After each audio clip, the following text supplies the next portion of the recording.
అందరికీ నమస్కారం. ఈరోజు ఒక ప్రత్యేకత ఉంది. ఎందుకంటే రాజనాల గారు బతికుంటే ఆయనకి 100 ఏళ్ళు. ఎందుకంటే 1925 జనవరి 3న ఆయన పుట్టారు. కానీ ఫిబ్రవరిలోకి వచ్చేసాం మనం 26లో. కానీ ఆయన గురించి అందరూ మర్చిపోయారు.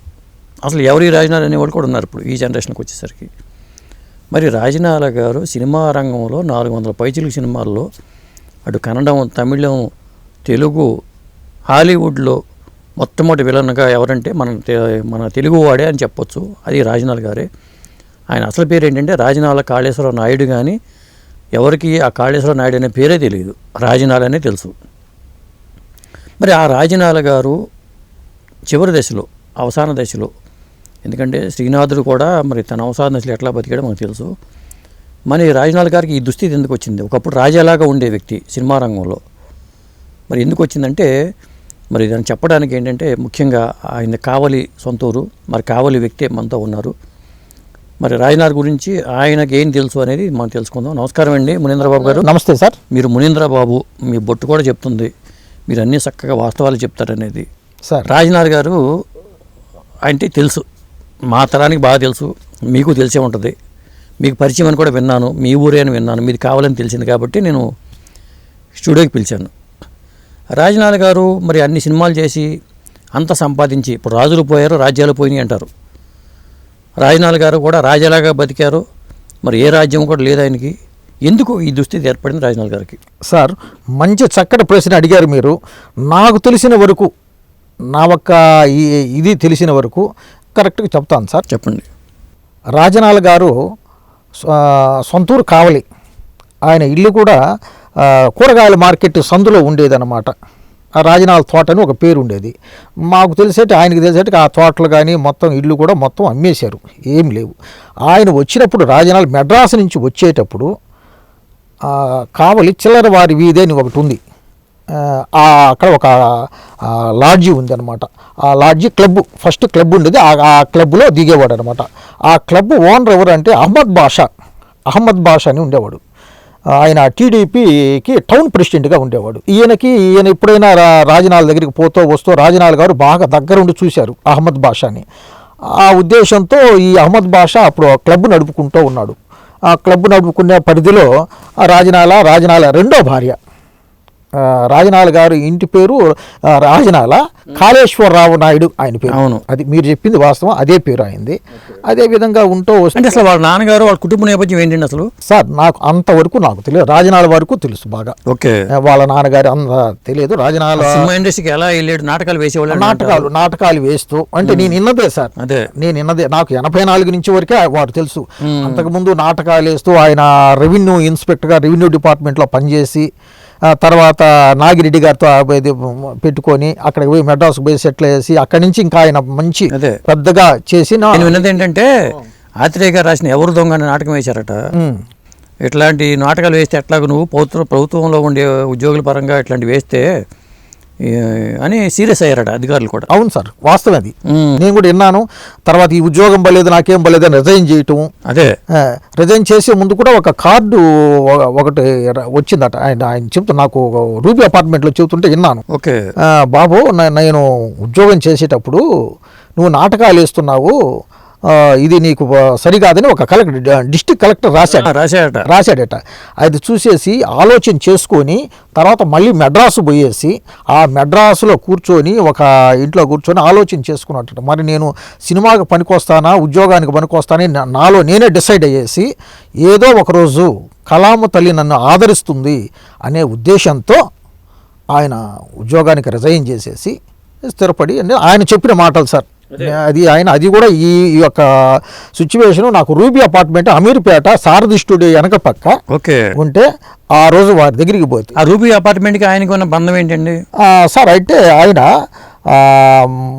మెడ్రాస్ నుంచి వచ్చిన తర్వాత ఇక్కడ చిన్న చిన్న హోటల్లో అక్కడెక్కడెక్కడ తిరుగుతూ ఉంటే చిన్న వేషాల కోసం అంత పెద్ద మహానటుడు, శాసించిన నటుడు ఈ హైదరాబాద్కు వచ్చేసి అక్కడక్కడక్కడక్కడ ఇది ఉండి ఆ ఒక్క ఇదితో అది మీ బోటోలు తీసిన వాళ్ళ దగ్గర అడిగి ఏదో కాలం.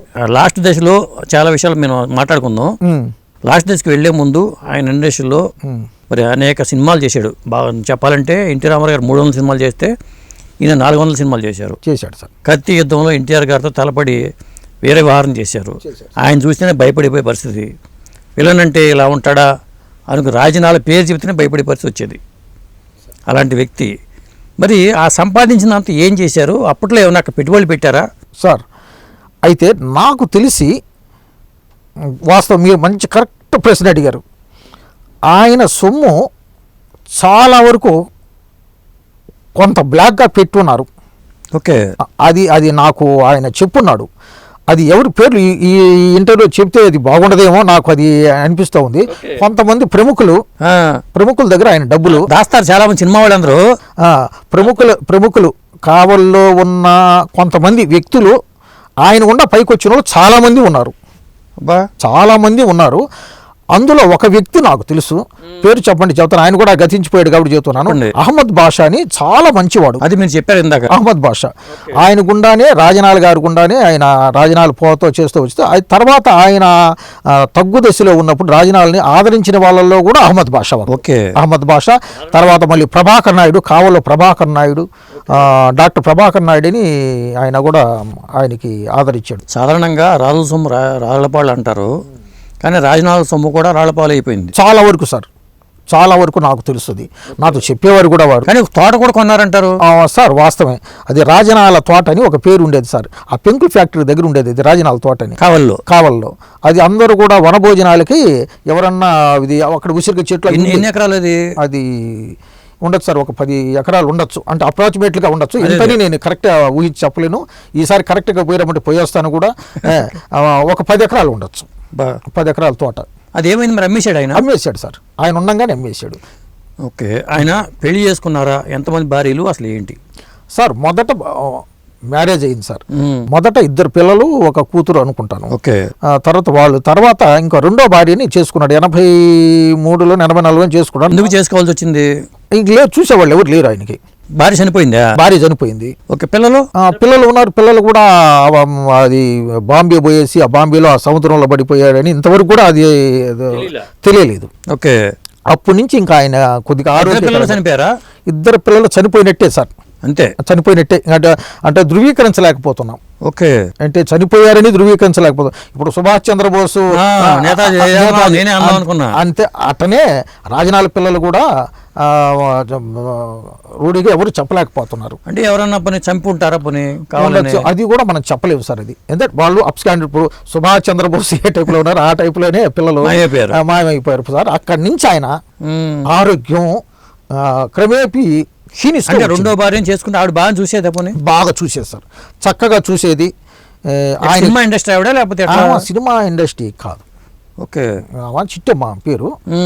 ఆమె చేసుకొని అది అట్టే సార్, నెల్లూరు తట్టే, నెల్లూరు ఏరియానే. అది చేసుకుంటే ఆయన లాస్ట్ దశ దాకా కూడా ఆమె ఉంది. అట్లాగా ఆమె ఉంది. హైదరాబాద్కి వచ్చినప్పుడు ఆవిడ ఇచ్చింది. ఉంది, రూబీ అపార్ట్మెంట్లో ఉండేది.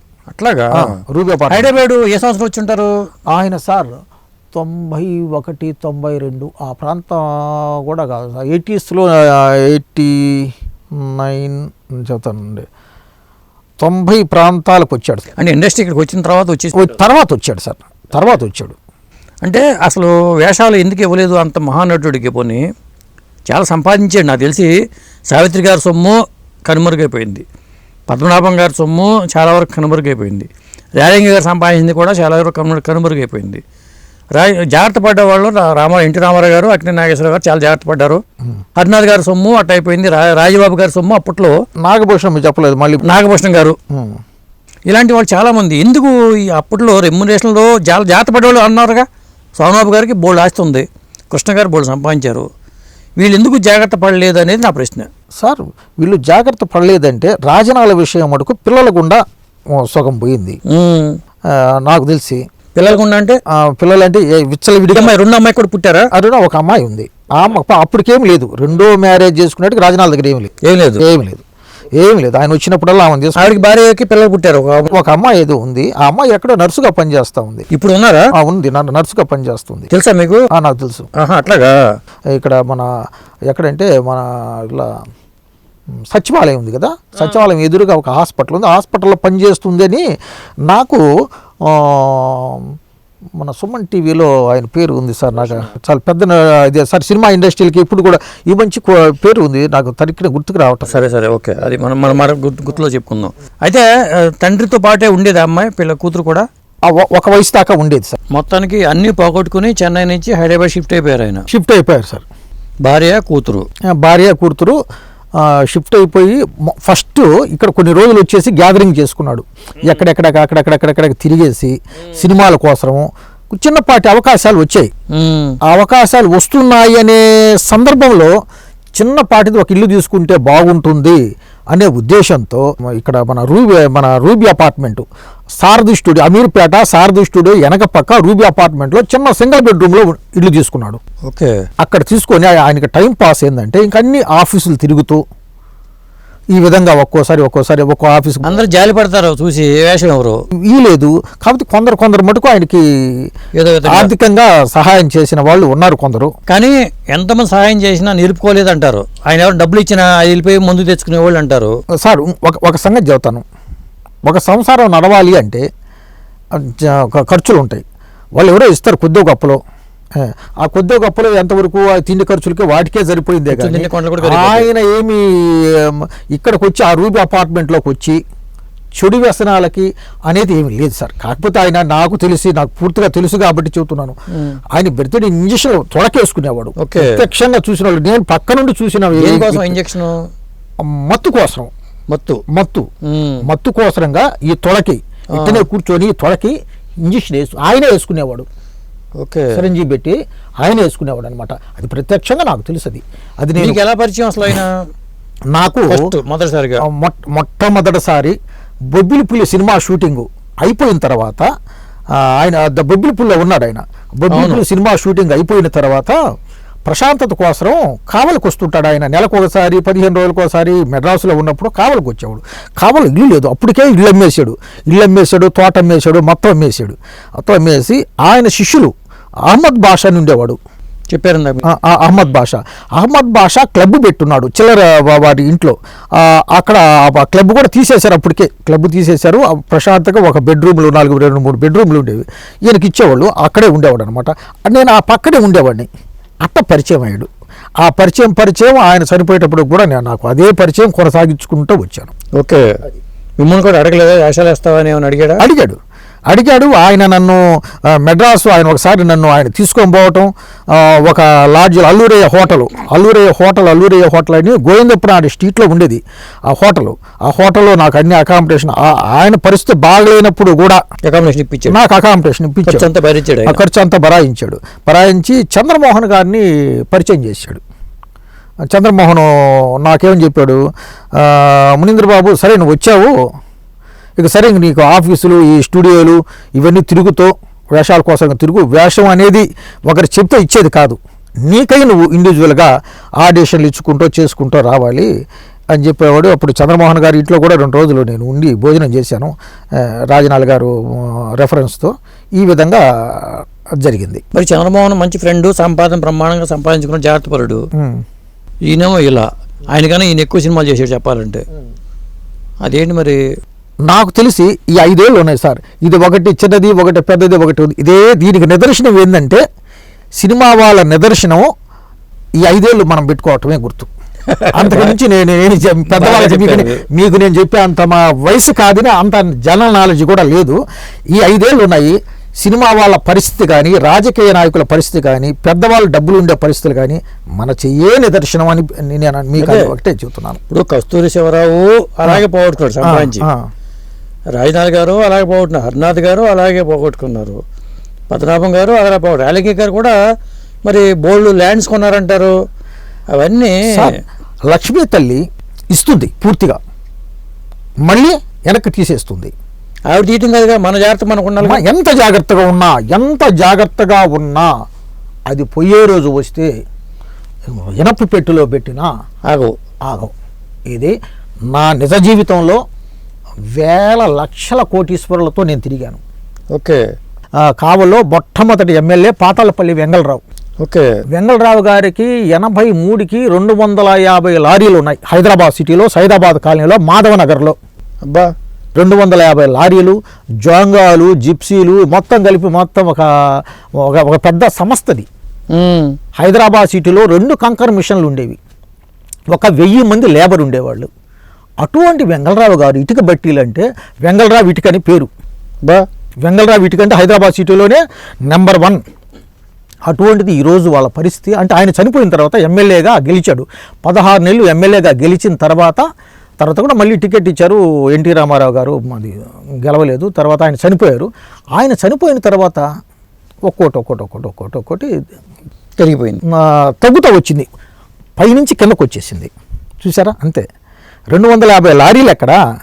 250 లారీలు వాళ్ళ అల్లుళ్ళు చిన్నకొండయ్య, పెద్దకొండయ్య, నరసింహరావు, వాళ్ళతో పాటు నేను ఎప్పుడైనా బట్వాడాలకు పోయేవాళ్ళు. చాలా గొప్ప వ్యక్తులు వాళ్ళు. వాళ్ళ ఇంట్లో ఎప్పుడు 100 మంది భోజనాలు చేస్తుండే, 50 మందికి తక్కువ లేనే లేదు. అదే ఎప్పుడు పోయినా భోజనాలు పెడుతుండే. అక్కడ మహానటి సావిత్రి గారు అట్లాగే పెట్టారంట, రేలంగి గారు అలాగే భోజనాలు పెట్టేవాళ్ళంట, రాజనాల్ గారు కూడా అలాగే పెట్టారు. సార్ రాజనాల్ మటుకు ప్రత్యక్షంగా 100%.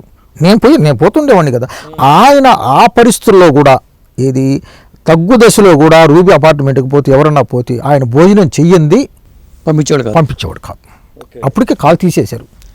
కాలు తీసేశారు, షుగర్ అయ్యి కాలు తీసేశారు. ఆ కాలు కూడా పాపం అట్నే నడుచుకుంటూ వచ్చి ఆంజనేయ స్వామికి మంచి భక్తిపరుడు ఆయన. ఆ వెనక పక్క ఒక ఆంజనేయ స్వామి గుడి ఉండేది, ఆ గుడి దగ్గరికి రోజు వస్తుండేవాడు. విశేషం ఏంటంటే ఆంజనేయుడిగా చేసిన వాళ్ళు అర్ధ జనార్దన్తో మంచి పేరు. ఈయన కూడా ఆంజనేయుడు వేసాడు, చాలా ఆంజనేయుడి పాత్ర వేసాడు. ఆయన ఒక దండకం నేర్పించాడు, మంచి ఫస్ట్ క్లాస్. చెప్పండి, చెప్తాను.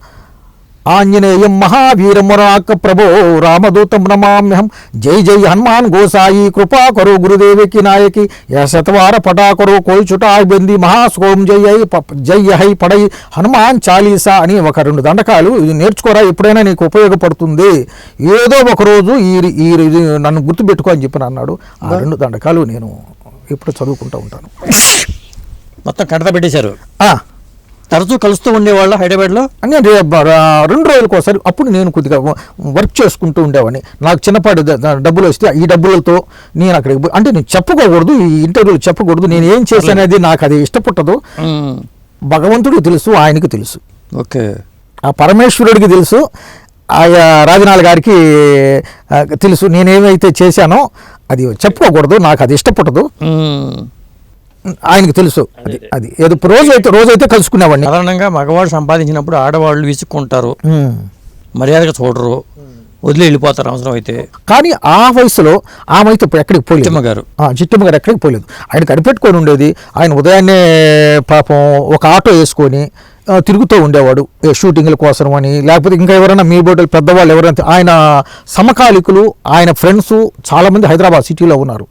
ఎక్కడికైనా పోయేది పాపం వాళ్ళు అడిగేదానికి కూడా కళ్ళ మీద నీళ్లు కార్చుకొని, కళ్ళతో నీళ్లు కార్చుకొని అడగచ్చా అడగకపోతే విధి లేదు అనే సందర్భాలు కూడా కొన్ని ఉన్నాయి. కళ్ళతో శాసించిన వ్యక్తి సినిమా రంగంలో విలన్గా మీరు ఆ విధంగా శాసించాడు కాబట్టి ఆ కళ్ళతోనే నీళ్లు కార్చుకుంటూ కళామ్మ తల్లి ఆయన్ని నీళ్లు కార్పించి ఆ విధంగా. అయితే ఒకటి, ఇదంతా కూడా అందరూ అంటారు ఇది ఆయన కంట్రోల్ లేదు అంటారు, కానీ విధి రాత. ఇప్పుడు రైతు బిడ్డ అనే సినిమాలో మనిషిని నమ్మితే ఏముందిరా, మబ్బును నమ్మినా ఫలితముందిరా, ఆ పాట వింటే మనిషిని నమ్మితే ఏముందిరా, మబ్బును నమ్మినా ఫలితముందిరా. బాగుంది ఆయన మీద. అది చాలా గొప్ప వ్యక్తి సార్. అది చాలా ఆయనలో ఉన్న గొప్ప విషయాలు రెండే. ఒకసారి ఒక అంబాసిడర్ కారు కావల్లో నన్ను సాయిబ్ అని ఉండేవాడు. ఈయనకు బాగా ముఖ్యుడు రాజనాలకి. ఆయన వచ్చినప్పుడల్లా ఆ కారులోనే తిరుగుతూ ఉండేవాడు అనమాట, నన్ను సాయిబు. ఆ నన్ను నాకు చెప్పాడు, పలానా నెల్లూరు బస్ స్టాండ్ దగ్గర ఆ కారు డ్రైవర్ ఉంటాడు, నన్ను తీసుకుంటా అని చెప్పన్నాడు. నేను వెళ్ళేసి ఇంకా ఏమైనా వస్తే ఆ కలుగోలమ్మకి గుడి ఉంది కావల్లో. కలుగోలమ్మ అంటే ప్రసిద్ధి అమ్మవారు గుడికి పోదామని చెప్పి నేను ముందు కూర్చున్నాను, వాళ్ళ భార్యాభర్తలు అయినా కూర్చున్నారు. వెళ్ళిన తర్వాత అక్కడ తెలుగు పండిట్టు, ఆయన పేరు పాలపర్తి, ఇంటి పేరు పాలపర్తి సుబ్బయ్య పేరుంది. పాలపర్తి సుబ్బయ్య తెలుగు పండిట్టు టీచరు, అక్కడ పూజారి. కానీ ఆయన మంత్రాలు చదువుతుంటే ఈయన ఒక అమ్మవారి మీద దండకం చదివాడు. అద్భుతమైన దండకం, అవి అంత దాళమైన గొంతు. ఇప్పట్లో లేరు ఎవరు ఆ మాదిరి లేరు, అంతటి వ్యక్తి. చాలా ఇబ్బంది పడ్డ రోజులు ఈ హైదరాబాద్ సిటీలో ఆయన పడ్డ కష్టాలు. బత్తుల ప్రసాద్ మన ఫ్రెండ్ జర్నలిస్ట్ మిత్రుడే, ఆయన చూసి ఆశ్చర్యపోయాడు రాజనాథ్ గారిని చూసి. అక్కడ ఆ షెడ్లో కూర్చుని ఉన్నాడు. చెప్పాడు నాకు అన్నీ కరెక్టే సార్, ఏ ఒక్కటి కూడా అన్నీ కరెక్టే. ఏ ఒక్క విషయం కూడా ఆయన ఎన్ని కష్టాలు పడ్డాడో అన్ని కష్టాలు ఇక్కడే పడ్డాడు. అందరు అంటారు స్వర్గం ఉంది, అక్కడేదో పోతే స్వర్గం ఉంది, నరకం ఉంది అన్నారు. ఏమీ లేదు. ఆయన స్వర్గము చూశాడు, నరకము చూశాడు. ఆయనకి మరో జన్మంటూ లేదు. హనుమంతుడు లీనమైపోయాడు అనుకుని నేను అనుకుంటున్నాను సార్. బాగా చెప్పారు. ఇప్పుడు ఎందుకంటే ఆయన సమకాలికులుగా చేసిన ఎన్టీ రామారావు గారు జాగ్రత్త పడ్డారు, బ్రహ్మాండంగా సంపాదించుకున్నారు, చక్కగా అన్నీ చూశారు. నాగేశ్వరరావు గారు అన్నీ చూశారు. వాళ్ళతో టీ ఎదుర్కొని విలన్ అంటే ఇలాగే ఉండాలి అనుకున్న రాజనాథ్ గారు మరి అలా అయిపోవటం అనేది చాలా బాధాకరం అనిపిస్తుంటుంది. 400 సినిమాలు చేసి హాలీవుడ్లో మొట్టమొదటి నటుడుగా తెలుగు వాడైన వ్యక్తిగా మాయ అనే సినిమా అంటారు. అలాంటి వ్యక్తి ఇలాంటి జీవితం అనేది అసలు ఏంటి స్వయంకృతాపరాధం? భగవంతుడు సార్ అంతే. నేను అనుకోవటం ఆయన ఉన్న ఉనికి, ఆయన తర్వాత లాస్ట్ దశకి ఇవన్నీ చూసి ఆయన పడ్డ కష్టాలు ఎన్నెన్నో పడ్డాడు. అన్నం లేని రోజులు. కాంతారావు గారు అంతే. మరి కాంతారావు గారు కూడా అంతే. వాళ్ళ అబ్బాయి కూడా మన ఈ మధ్య రీసెంట్ గా ఏదో ఒక అవార్డు కూడా అందుకున్నాడు. అంతవరకు నాకు తెలుసు, పెద్దగా పరిచయం లేదు నాకు. నేను రోజు వెళ్ళాను కాంతారావు గారింటికి. ఆయన డబ్బులు లెక్క పెట్టుకుని కూర్చున్నారు. నేను ఇంటర్ రమ్మన్నారు, ముందు ఇంటర్వ్యూ కోసం రమ్మన్నారు, లెక్క పెట్టి కూర్చున్నారు. ఈ రోజు వద్దులేండి ఇంకోసారి పెట్టుకుందాం అన్నారు. ఇక నేను వచ్చేసా. అదే ఇట్లా అంటే నేను అనుకోవటం సినిమా రంగం అంటే రంగుల ప్రపంచం అండి. ఇక్కడ మంచి ఉంటుంది, చెడు ఉంటుంది. మంచి మార్గంలో వెళ్ళే వాళ్ళు చక్కగా జాగ్రత్త పడ్డారు. చెడు మార్గంలో నేను అనుకోవడం ఇక్కడ తాగుడు, డ్రగ్స్, జోదం, ఇలాంటి రేసులు, లేకపోతే ఇలాంటి రకరకాల వ్యాపకాలు వీటిలో ఉన్నవాళ్ళు పోగొట్టుకున్నారనిపిస్తుంది. కొంతమంది సినిమాలు తీసి పోగొట్టుకున్నారు. ఎక్కడ సంపాదించింది అక్కడే పోగొట్టుకున్న వాళ్ళు ఉన్నారు, ఎక్కడ పోగొట్టుకుంది అక్కడ సంపాదించుకో వెతుక్కున్న వాళ్ళు ఉన్నారు. సార్ ఇవన్నీ ఒక మీటింగ్లో కూడా ఒక సినిమాకి సంబంధించిన పెద్ద వ్యక్తి చెప్పున్నాడు. చంద్రమోహన్ చెప్పాడు, ఇది ఎవరో కాదు, పెద్ద వ్యక్తి ఆయనే చెప్పున్నాడు. రాజనాల పిల్లల గురించి, ఈ కాంతారావు పిల్లల గురించి, ఇంకా ప్రముఖుల వీళ్ళంతా వాళ్ళ పిల్లల గుండానే నాశనం అయిపోయారు అని ఒక మీటింగ్లో ఒక వీడియోలో చెప్తుంటే నేను విన్నాను. ఓకే, పిల్లలే దానికి వీళ్ళకి ప్రథమంగా పిల్లల గుండానే వీళ్ళంతా కూడా రాజనాల వీళ్ళంతా కొందరు కాంతారావు ఇటువంటి వాళ్ళంతా కూడా దెబ్బతినిపోయారు. ఎక్కడికి వచ్చిన డబ్బులు వచ్చినట్టు ఖర్చు పెట్టడం, విచ్చలవిడిగా చేయటం అని చెప్పున్నారు. కానీ నేను అనుకోవటం ఏంటంటే, నేను దానికి వాళ్ళు ఆ రోజు జరిగింది పిల్లలకి ఆ సరస్వతి తల్లి ఏమి చేసిందో, లక్ష్మీ తల్లి ఇవన్నీ కూడా జరగాల్సింది జరిపించారు భగవంతుడే అనుకుంటా నేను. అది మన చేతులలో కూడా ఉంది, కొంత మన చేతులలో కూడా ఉంది. ఈ చేతుల్లో కూడా ఏంటంటే హారతికర పూర్వం చేసేది కూడా ఆ లక్ష్మీ తల్లి. అదే ఇప్పుడు మీరు టిప్ టాప్గా కోటేసుకు వచ్చారండి, మీరు ఎన్ని కోట్లు సంపాదించారండి అంటే ఏం చెప్తారు సార్? నేను ఒకటి చెప్తాను. ఎగ్జాంపుల్కి మీరేం సంపాదించారని మీరు అడిగారు. నేను ప్రపంచ దేశాలలో నా అభిమానులు సంపాదించుకున్నా, అదే నాకు కొన్ని కోట్లు. ఓకే, ఎన్ని దేశాలు ఉన్నాయి, కొన్ని దేశాలు అన్నీ నేను చెప్పను. అమెరికా అంటే వ్యక్తిగా సంపాదించుకున్నారా, నటుడిగా సంపాదించుకున్నారా? కాదు, వ్యక్తిగా సంపాదించుకున్నాను నేను. అదే వ్యక్తిగా సంపాదించుకున్నాను. కొన్ని సాయిబాబా పాటలు రాశాను. తర్వాత కొన్ని నేను అక్కడక్కడ నేను సాయిబాబా పాటల మీద బాగా రాసుకున్నాను. నేను రాసుకొని వాళ్ళకి పంపించేవాడిని, వాళ్ళు మళ్ళీ నన్ను అక్కడికి పిలిచేవాడు. అటువంటి ఆ విధంగా నేను సంపాదించుకున్నాను. భగవంతుడి దేవాళ్ళు నేను డబ్బులు కూడా సంపాదించుకున్నాను. ఏంటంటే 1000 కోట్లని నేను చెప్పను. నాకు ఇబ్బంది చాచకుండా ఎవరి దగ్గర వాళ్ళకి అవసరం అయితే ఇవ్వటం, ఎవరి దగ్గర నేను చేయి చాపలేదు. వీలైనంత వరకు నేను కష్టపడుతున్నాను. కష్టానికి భగవంతుడు ఇస్తున్నాడు. ఏదో ఒకరోజు మంచిదే. నాకు ఫారిన్ కంట్రీస్లో కూడా నా ఫ్రెండ్స్ ఉన్నారు. నా కష్టాలను వాళ్ళు చూస్తున్నారు. నాకు ప్రతి ఒక్క విషయంలో కూడా చేదోడు వాదోడుగా వాళ్ళు ఎప్పుడూ ఉంటారు. ఇప్పుడు రాజనాథ్ గారు చెప్పే మాటల్లో మీకు గుర్తున్న మాటలు ఏంటండి మీతో షేర్ చేసుకున్న సందర్భాలు? చాలా రోజులు 2 రోజులకు ఒకసారి వెళ్ళేవాళ్ళు అన్నారు కదా. నాకు ప్రతి ఒక్క విషయంలో ఒక సందర్భంలో నేను రూపీ అపార్ట్మెంట్కి వెళ్ళా. రూపీ అపార్ట్మెంట్కి పోయిన తర్వాత నా పరిస్థితి అప్పుడు బాగుంది. నా పరిస్థితి ఏం ఇబ్బంది ఏం లేకుండా హ్యాపీగా నాకు జరిగిపోతా ఉన్న రోజుల్లో సరే ఒకరోజు పోయేసి వద్దాము అని చెప్పని నేను అప్పుడు ఆ బ్రిడ్జిలు అవి కూడా లేవు. వెళ్ళాను. అక్కడికి వెళ్ళిన తర్వాత అట్టే కూర్చొని ఉన్నాడు. మీరు అట్టు కూర్చొని కళ్ళ మీద నీళ్లు వస్తూ ఉన్నాయి. నేను గ్రహించేసి లోపల చూస్తే ఏమీ లేవు. సరే నేను వచ్చి అట్నే కూర్చున్నాను. కూర్చున్న తర్వాత రే నీ దగ్గర డబ్బులు ఎంత ఉన్నాయి అని అడిగాడు. చెప్పండి గురువుగారు అన్నాను. మీరు చెప్పండి, నా దగ్గర జోబులో ఇంకోటి, నా జోబులో డబ్బులు లేకపోయినా మీరు చెప్పింది నేను సాధించుకొని వస్తాను ఈ హైదరాబాద్ సిటీలో. అంత ఫ్రెండ్ సర్కిల్ ఉంది, అంత బంధువులు కూడా ఉన్నారు నాకు ఈ హైదరాబాద్ సిటీలో, చాలామంది బంధువులు కూడా ఉన్నారు, అందరూ కోటీశ్వరులే అని చెప్పి ఆయనకి తెలుసు కూడా, నా పరిస్థితి కూడా తెలుసు ఆయనకి. సరే అని చెప్పని నాతో చెప్పేదానికి ఆయన ఇబ్బంది పడి, మీరు ఇబ్బంది పడబడలేదు, నేను లోపలికి పోయేస్తానని చెప్పన్నాను. లోపలికి పోయి మొత్తం రాసుకున్నాను. నేను మొత్తం రాసుకున్నాను. ఏదో రాసుకొని ఏదో వెచ్చాలు ఏదో కొన్ని సామాన్లు గేమాలు తీసుకొచ్చాను. తర్వాత చిన్న స్లిప్ రాసిచ్చాడు. ఇది ఏమన్నా తీసుకురాగలవా నువ్వు అని అడిగాడు. Kingfisher beer. Okay, Kingfisher beer మీకు చేస్తే నాకు ఒక అదృష్టంగా భావిస్తున్నాను, తప్పు లేదని చెప్పి నా పక్కన ఆమె సారథి స్టూడియో అవతల అవతల ఉంది సార్, దాన్ని ఏమంటారు సర్కిల్, మైత్రివనం. ఆ మైత్రివన సర్కిల్లో ఆ పరిసరంలో ఒక వైన్ షాప్ ఉంది. ఆ వైన్ షాప్లో చూసి నా దగ్గర డబ్బులు ఉన్నాయి. ఆమె 2 కింగ్ ఫిషర్ బీరు సంచిలో వేసుకొని నేను 2 తీసుకొని వచ్చా. 2 తీసుకొని వచ్చి ఇచ్చి అక్కడ పెట్టమన్నాడు అంతే. తర్వాత ఏం చెప్పాడు, ఇంకేమన్నా నీ దగ్గర ఏమన్నా చిల్లర ఏమన్నా ఉందని అడిగాడు. చార్మినార్ సిగరెట్ వల్ల ప్యాకెట్ తీసుకురమ్మన్నాడు. ఒక 3 ప్యాకెట్లు తీసుకొచ్చి అక్కడ పెట్టి దండం పెట్టి నేను మళ్ళీ అన్నపూర్ణ హోటల్ అని ఉంది హెబిట్స్ రోడ్లో, అక్కడికి వెళ్ళాను. వేరే పని ఉండే అక్కడికి వెళ్ళాను. తర్వాత అప్పుడప్పుడు తరచుగా వస్తుండేవాడిని, చేస్తుండేవాడిని. ఇలా డబ్బులు అడుగుతున్న వాళ్ళ ఇంటికి మళ్ళీ 2సార్లు వెళ్ళడానికి ఎవరు ప్రయత్నించరు. ఎందుకు వచ్చిన గొడవ, మనం వెళ్తే మనం బీరు ఎడుతాడు, డబ్బులు ఎడుతాడని. కానీ మీరు మళ్ళీ ఆయన దగ్గరికి ఎందుకు వెళ్తూ ఉండేవాళ్ళు? అయితే అటువంటి వాళ్ళకే చేస్తే రేపటి రోజు నా పరిస్థితి ఏంటి అని ఆలోచన చేసుకున్నాను నేను. ఎందుకంటే అంత పెద్ద నటుడు ఈరోజు మనల్ని అడిగాడు అంటే నేను గర్వంగా భావించాను.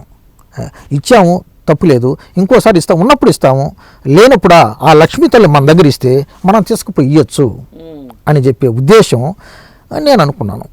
ఓకే, మరి మీకు కావాలి నుంచి వెళ్ళి సినిమా రంగంలో తనకంటూ ఒక చరిత్రను రాసిన వ్యక్తికి మీకు కావాలి నగరం ఏం చేసిందంటే ఏం చెప్తారు? సార్ మంచి ప్రశ్న అడిగారు. కావల్లో ఆయన ఎంతో డబ్బు, ఎంతో రాజనాల తోటని, రాజనాల ఇల్లు అని, రాజనాల ఎస్టేట్స్ అని చాలా ఉన్నాయి, చాలా పోగొట్టుకున్నాడు. కానీ ఈరోజు మా ఎమ్మెల్యే గారు, తెలుగుదేశం పార్టీ ఎమ్మెల్యే పేరు చెప్ప కావ్య వెంకటకృష్ణారెడ్డి గారు ఆయన గెలిచిన తర్వాత ఒక 100 అడుగుల స్తూపం పెట్టాడు. మంచి సెంటర్లో పెట్టేసి ఒక జెండా బాతేసి ప్రముఖులు కావల్లో ఎంతమంది అయితే ఎమ్మెల్యేలు ఉన్నారో అందరు ఎమ్మెల్యేలు ఫోటోలతో సహా వేసి ప్రముఖులు జవహర్ భారతి గారు, రామచంద్రారెడ్డి గారిది, రాజనాల గారిది, ఇంకా ఎవరిదో ప్రముఖులు చేసి అది ఒక స్థిరకాలంగా నిలిచిపోయేటట్టు ఒక శిలా పథకం మా ఎమ్మెల్యే కావ్య కృష్ణారెడ్డి గారు, దగ్గుపాటి వెంకటకృష్ణారెడ్డి గారు వేశారు. అది చాలా అదృష్టం, ప్రతి ఒక్కరికి ఆదర్శంగా గొప్ప విషయం. అది ఎవరు చేయలేదు. అటువంటి పని మా ఎమ్మెల్యే గారు చేశారు. ఓకే, చాలా ఆయనకి సభాబోలుగా నమస్కారం చేస్తున్నారు మా ఎమ్మెల్యే గారికి కూడా. ఎవరు చేయలేదు. ఆలోచన రావటం గొప్ప విషయం. ఆలోచన వచ్చింది నెల్లూరు జిల్లాలో. ఈయన చూసి, ఈ ఎమ్మెల్యే గారిని చూసి అందరూ ఇప్పుడు ఆ విధంగా చేస్తున్నారు. గొప్ప విషయం అది సార్, అది చేశారు. ఈరోజు 100 ఎకరాలు పోయింది, కానీ ఒక శిలా పథకంగా నిలిచిపోయింది. రాజనాల గారని ఎవరు చేయలేని పని ఆయన చేసి ఆయన ఫోటో వేసి చూడండి చేశాడు. రామారావు 4 అక్షరాలు, రాజనాల 4 అక్షరాలు. రామారావు గారు అలా బతికారు, రాజనాల గారు ఇలా బతికారు. అవును సార్, అవును సార్. హస్తి మత్స్యకాంతరం అంటారు కదా. చాలా నాకు చాలా సంతోషం అనిపించింది సార్ మా ఎమ్మెల్యే గారు చేసిన దానికి. తర్వాత 16 నెలలు మొట్టమొదటి పార్టీ పెట్టినప్పుడు పాతాళపల్లి వెంగళరావు గారిని ఎమ్మెల్యే గారు వారి ఫోటో వారి దగ్గర నుంచి ఇంకా పాత వాళ్ళ దగ్గర నుంచి ఇప్పుడు దాకా కావ్య కృష్ణారెడ్డి దాకా వేశారు సార్. ఓకే, చాలా సంతోషం అనిపించింది. ఆ జెండా 100 అడుగుల పైన ఆ జాతీయ జెండా పెట్టేసి అవన్నీ వేసేసి చేసింది. చాలా సంతోషం అండి. రాజనాల గారి గురించి అడిగితే మీరు చాలా విషయాలు చెప్పుకొచ్చారు. నమస్కారం అండి.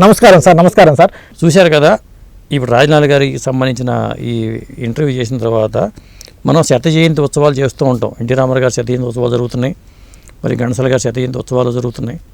కానీ రాజనాల గారికి సంబంధించిన ఎవరు అందరూ మర్చిపోయారు. ఎందుకంటే ఈ జనరేషన్లో అసలు రాజనాల అంటే ఎవరికి తెలియదు. కానీ మా జనరేషన్ వాళ్ళకి రాజనాల అంటే ఏంటి తెలుసు.